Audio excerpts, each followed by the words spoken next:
Hello and welcome to Let's Compost Capitalism. I'm Jerry Gold and I'm your course leader for this unit. During the course, we'll get you to think about these big questions. But in this first session, we'll explore the current experience of living in capitalist society. It's a system with inescapable internal contradictions, which cause it to become engulfed in crisis. And these crises arising within the system cause further crises in its surroundings. Each rebounds upon the other. A cure for one, or an attempt at one, has often intensified the crisis in the others, both during periods of rising profitability and growth, and when profitability declines and growth goes into reverse. Capitalism is the cause of crises affecting everyone, threatening the survival of life on the planet. During the course, we'll show how capitalist society and its relentless search for profit has given rise to a multifaceted, interwoven set of crises, and we'll show how this is a moment when change beckons. All of these crises are part of the current experience for us all. Climate chaos, biodiversity loss, pollution, inequality, precarious jobs, economic meltdown, authoritarian government, populist politics, mass migration, injustice, alienation, and now the pandemic. But what is the cause? Very often we're told it's human activity, putting the blame on us, but the real truth is different. These are all in one way or another the effects of capitalism, a short period of human history in which society has been organized in a particular way. As everybody knows, we humans have been around for quite a while. Latest findings suggest as much as 350,000 years. But the burning of fossil fuels and emitting of greenhouse gases which heat the planet only got going following the start of the Industrial Revolution in the 18th century. And the big acceleration didn't begin until the middle of the 20th century, when growth was adopted as the measure of economic health. Slightly half of all cumulative global CO2 emissions have taken place since 1990, which was the year of the first IPCC assessment report. Extraction and burning of fossil fuels heat the planet, inducing droughts, wildfires, storms and floods. And the world's four biggest oil and gas companies have generated almost $2 trillion profit in the past 3 decades. The increased energy in the atmosphere intensifies hurricanes. These can damage and destroy oil pipes and platforms, rebounding onto the infrastructure used to extract the raw material which has fueled capitalist production for more than 1.5 centuries. Oil leaks from damaged infrastructure and tankers further damage the physical environment. Like this storage tanker, one of many abandoned and degrading casualties of war in the Yemen, now threatening the ecology of the Red Sea, as well as water and food supplies and a public health crisis for millions of people in the country. Yemen is strategically important and the location for this war between Saudi and Iran-supported forces because it sits on a strait linking the Red Sea with the Gulf of Aden, through which much of the world's oil shipments pass. As well as oil, capital's hunger for land and other raw materials is insatiable. Palm oil is the most widely consumed and profitable vegetable oil on the planet. You'll find it in many packaged products sold in the supermarket. Its cultivation degrades the forest and displaces the habitat of species including the orangutan. While palm is the most efficient source of vegetable oil, its rapid expansion is destroying some of the planet's most important and sensitive habitats. Capitalism continually expands into new areas. Reducing wildlife habitat, it leads to the loss of species and the loss of biodiversity, which is contributing to the sixth great extinction. It drives humans and wild species closer together, exposing us to COVID and more pandemics to come. For decades, scientists warned that pandemics were certain to emerge as a result of the push for new sources of economic growth. Many factors contributed: climate change, urbanization with many people being concentrated into small spaces, incursion into previously untouched jungle, and deforestation in search of profitable land in the endless search for new sources of food. The resultant habitat loss evicted species with their reservoirs of viruses, bringing them into close contact with people.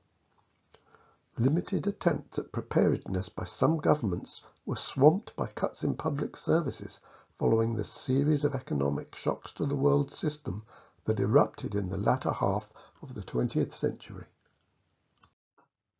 Here are some of the questions that need answering about COVID. Where did the virus come from? How did it emerge and spread? Is it right to say that capitalism caused the pandemic? Are there more pandemics to come? How have capitalist social relations affected the response? How has the pandemic affected the already declining capitalist economy? Who has profited and who has lost? And we'll be charting the loss of production, the new debt crisis, the loss of employment, and the sharp growth in inequality. We won't be able to answer all these questions fully during this course, but we'll be giving you a good start. Let's turn briefly to precarious working, which has been soaring around the world. In the UK, the number of people whose main job was a 0 hours contract rose 9 times, from a low of 100,000 in 2004 to 900,000 in 2016. But this is a small proportion of the overall total. Before the virus emerged, the International Labour Organization reported that the majority of workers worldwide, that's 61% in 2016, were in informal employment. In other words, more than 2 billion workers were engaged in economic activities that were either insufficiently covered or not covered at all by formal arrangements in law or in practice. And then came the pandemic, triggering the deepest recession since World War II. Now all jobs are precarious.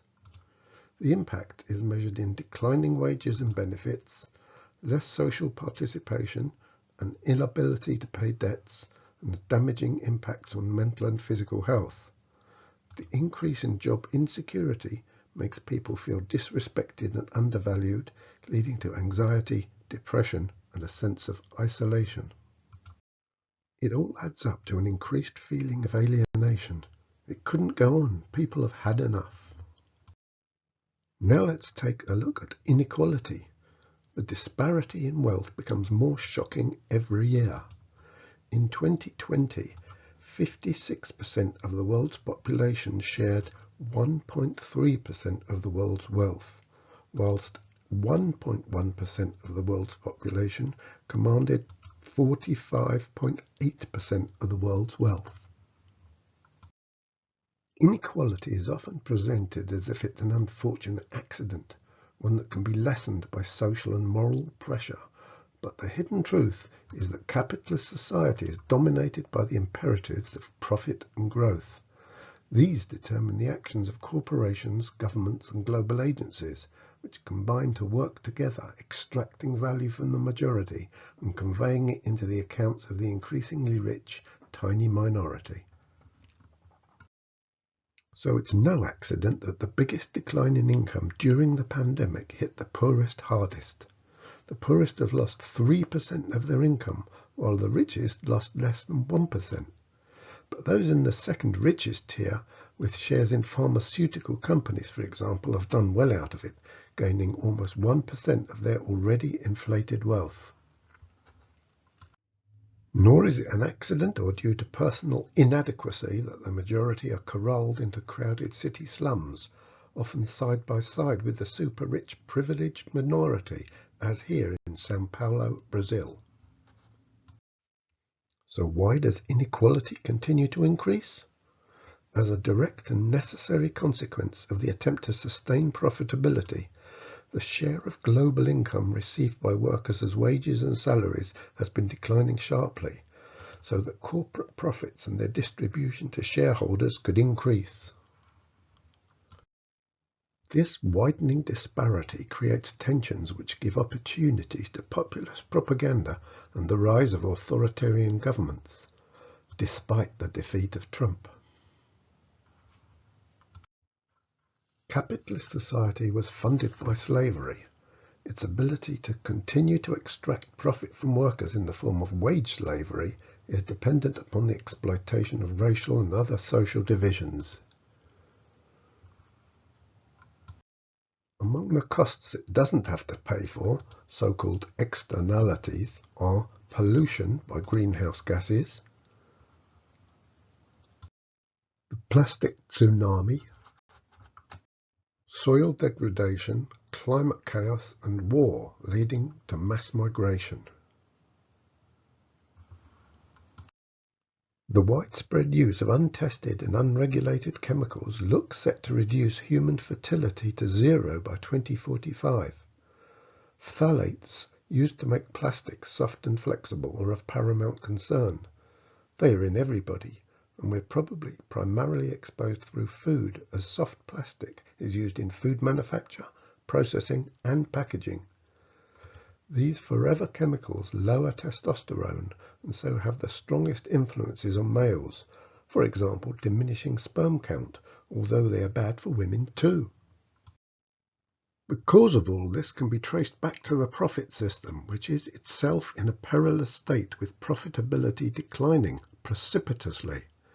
This chart tracks the trajectory of profitability since 1997, showing its periods of boom alternating with ever steeper decline, heading deeper and deeper into negative territory with every new crisis.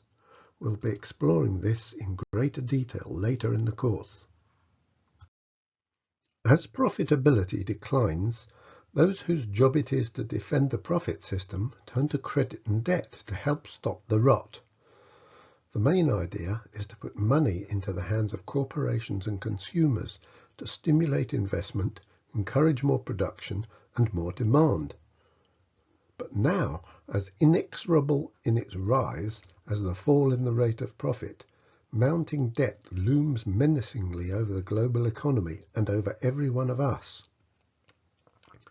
In 2008, the ballooning of millennial debt culminated in a global financial crash and threatened a complete economic breakdown.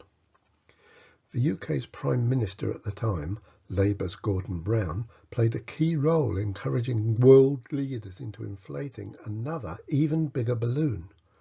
The Bank of England lowered interest rates and turned to quantitative easing, the creation of digital money, and debt continues to increase. With another record boost to offset the pandemic's hit to profits. The increase in debt goes hand in hand with increased exploitation of labour, squeezing more and paying less. We'll look more at the role of debt later in the course. In summary, we can say that capitalist production is driving humanity deeper into catastrophe, and we have to stop it. In the next session, we'll look at the mounting opposition.